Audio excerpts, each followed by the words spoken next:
ಈಗ ಮುಜರಾಯಿ ಇಲಾಖೆ ಸ್ವಲ್ಪ ಮೀನುಗಾರಿಕೆ ಇಲಾಖೆ ಹತ್ರ ಬರೋಣ. ಇವತ್ತು ಮೀನುಗಾರರಿಗೆ ಆದಂತಹ ಒಂದಷ್ಟು ಸವಲತ್ತುಗಳನ್ನ ಕೊಡಬೇಕು. ಕೆಲವೊಂದು ಕಡೆ ಬಂದರು ಬೇಡ ಅಂತಾರೆ, ಕೆಲವೊಂದು ಕಡೆ ಬಂದರು ಬೇಕು ಅಂತ ಹೇಳ್ತಾರೆ. ಕಡಲ್ ಕೊರತೆ ವಿಚಾರವಾಗಿ ಎಷ್ಟೋ ಜನ ಇವತ್ತು ಜಮೀನುಗಳನ್ನ ಕಳ್ಕೊಂಡಿದ್ದಾರೆ, ಮನೆಗಳನ್ನ ಕಳ್ಕೊಂಡಿದ್ದಾರೆ. ಎಷ್ಟೋ ಜನ ಮೀನುಗಾರರು ಇವತ್ತು ಬೋಟಿಂಗ್ ಅಂತ ಹೋದಾಗ, ಆಳ ಸಮುದ್ರದ ಬೋಟಿಂಗ್ ಅಂತ ಹೋದಾಗ, ಮೀನುಗಾರಿಕೆಗೆ ಅಂತ ಹೋದಾಗ ಪ್ರಾಣಗಳನ್ನ ಕಳ್ಕೊಂಡಿರೋರಿದ್ದಾರೆ. ಮತ್ತೆ ಅವ್ರು ವಾಪಸ್ ಬರ್ತಾರೋ ಇಲ್ವೋ ಅನ್ನೋ ಆತಂಕದಲ್ಲಿ ಅವರ ಜೀವನ ಕಳೆದೋಗುತ್ತೆ. ಇಂತಹ ಒಂದು ಮೀನುಗಾರಿಕೆ ಜೊತೆಗೆ ಬಂದರು ಒಂದು ಅನುಭವ ಇರುವಂತವರಿಗೆ ಅದೇ ಕರಾವಳಿ ಭಾಗದ ಒಬ್ಬ ನಾಯಕನಿಗೆ, ರಾಜಕಾರಣಿಗೆ, ಶಾಸಕನಿಗೆ ಕೊಟ್ಟಿದ್ರೆ ಒಂದು ಅನುಕೂಲ ಆಗ್ತಾ ಇತ್ತು ಅಂತ ಚರ್ಚೆಗಳು ಈ ಕ್ಷಣಕ್ಕೂ ಕೂಡ ಆಗ್ತಾ ಇದೆ. ಇದ್ರ ಬಗ್ಗೆ ನಿಮ್ಮ ಅಭಿಪ್ರಾಯ ಏನು?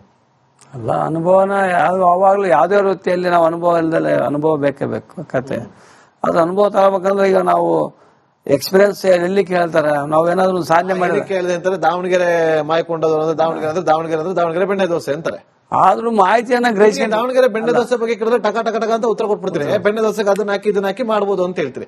ಅದೇ ಮೀನುಗಾರಿಕೆ ಹೋದಾಗ ಆ ಭಾಗದವ್ರು ಮಾತ್ರ ಗೊತ್ತಿರುತ್ತೆ ಬಾರ್ಜ್ ಅಂದ್ರೆ ಏನು, ಪಾಂಪ್ಲೆಟ್ ಅಂದ್ರೆ ಏನು, ಕಿಂಗ್ ಫಿಶರ್ ಅಂದ್ರೆ ಏನು, ಈ ತರ ಮಾಹಿತಿಗಳು ನಮಗೆ ಸಹ. ನಾವು ನಮ್ಮ ಭಾಗದಲ್ಲೂ ಮೀನಿನ ವ್ಯವಸ್ಥೆ ಮಾರ್ಕೆಟ್ಗಳು ಇದಾವು, ಅಲ್ಲಿ ಅಲ್ಲಿಂದ ಬರ್ತಕ್ಕಂಥ ವ್ಯವಸ್ಥೆ ಎಲ್ಲ ನೋಡಿದೇವೆ.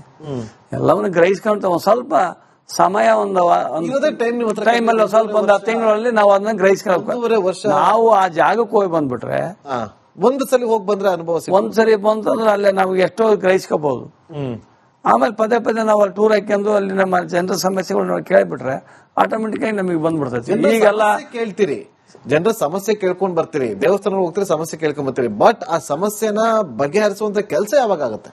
ಆ ತಕ್ಷಣ ಬಂದು ನಾವು ಸಂಬಂಧಪಟ್ಟ ಅಧಿಕಾರಿಗಳು ಚರ್ಚೆ ಮಾಡಿ, ಮಾನ್ಯ ಮುಖ್ಯಮಂತ್ರಿ ಚರ್ಚೆ ಮಾಡಿ, ಈ ರೀತಿ ನಮ್ಮ ಮೀನುಗಾರರ ವ್ಯವಸ್ಥೆಯಲ್ಲಿ ಇಂಥ ಸಮಸ್ಯೆಗಳು ಇದಕ್ಕೆ ಪರಿಹಾರ ಕಾಣಲಿಕ್ಕೆ ನಮ್ಮಲ್ಲಿರ್ತಕ್ಕಂಥ ವ್ಯವಸ್ಥೆ ಮಾಡ್ಕೊಂಡು ಮಾಡ್ಬೋದು. ನೆಕ್ಸ್ಟ್ ಬಜೆಟ್ ಹೋದ್ರೆ ಇನ್ನೆರಡು ಬಜೆಟ್ ಆಗ್ಬೋದು. ಅದು ಇನ್ನೊಂದು ಬಜೆಟ್ ಅಲ್ಲಿ ನೋಡಿ, ಎಲ್ಲವನ್ನು ನಾವು ಒಂದೇ ಸರಿ ಮುಟ್ಲಕ್ಕೆ ಆಗಲ್ಲ. ಅಂತವಾಗಾದ್ರೂ ಒಂದ್ ಸ್ವಲ್ಪ ನಾವು ನಮ್ಮ ಇರೋ ಅವಧಿಯಲ್ಲಿ ಆದ್ರೂ ತೃಪ್ತಿಕರವಾಗಿರ್ತಕ್ಕಂಥದ್ದು ಸ್ವಲ್ಪನಾದ್ರೂ ಮಾಡಿ ತೋರಿಸ್ಬೇಕು, ಮಾಡ್ಬೋದು. ಅವ್ರಿಗೆ ಹೊಟ್ಟೆ ತುಂಬಾ ಊಟ ಆಗ್ಲಿಲ್ಲ, ಒಂದ್ ಹೊತ್ತು ಊಟ ಕೂಡ ಒಂದ್ ಮಟ್ಟಕ್ಕಾದ್ರೂ ಸ್ವಲ್ಪ ಕೊಟ್ಟು ತುತ್ತು ಕೊಟ್ರಪ್ಪ ಅನ್ನೋ ಮಟ್ಟಕ್ಕಾರ ಮಾಡಿದ್ರೆ ನೆನೆಸ್ತಾರೆ. ನಾವೇನು ಮಾಡಲ್ಲ ಅಂದ್ರೆ ಸ್ವಲ್ಪ ಬೇಸರಕರ.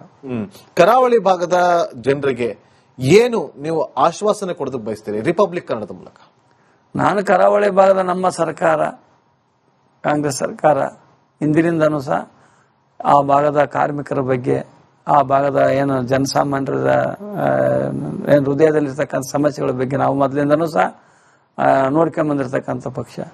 ಅಲ್ಲಿ ಆ ಭಾಗದಲ್ಲಿರ್ತಕ್ಕಂಥ ಏನೇನೋ ಸಮಸ್ಯೆಗಳಿದಾವ, ಜ್ವಲಂತ ಸಮಸ್ಯೆಗಳು ಇರ್ಬೋದು, ಬಂದರ್ದಿರ್ಬೋದು, ಮೀನುಗಾರರು ಇರ್ಬೋದು, ಮತ್ತೆ ನಮ್ಮ ಏನು ಆ ಕಡೆ ಮಾಡ್ತಕ್ಕಂಥ ಆ ವೃತ್ತಿಯನ್ನ ಅವಲಂಬಿತ ಇರತಕ್ಕಂಥ ಕುಟುಂಬಗಳು ಇರ್ಬೋದು, ಅವ್ರ ಮಕ್ಕಳ ಶಿಕ್ಷಣದ ಬಗ್ಗೆ ಇರ್ಬೋದು, ಇವನ್ನೆಲ್ಲವನ್ನ ಗ್ರಹಿಸಿ ಅವರಿಗೆ ನಮ್ಮ ಸರ್ಕಾರದ ಏನಾದ್ರು ಸವಲತ್ತುಗಳು ಕೊಡಕ್ಕೆ ನಾನು ಪ್ರಾಮಾಣಿಕವಾಗಿ ಮಾಡ್ತೇವೆ.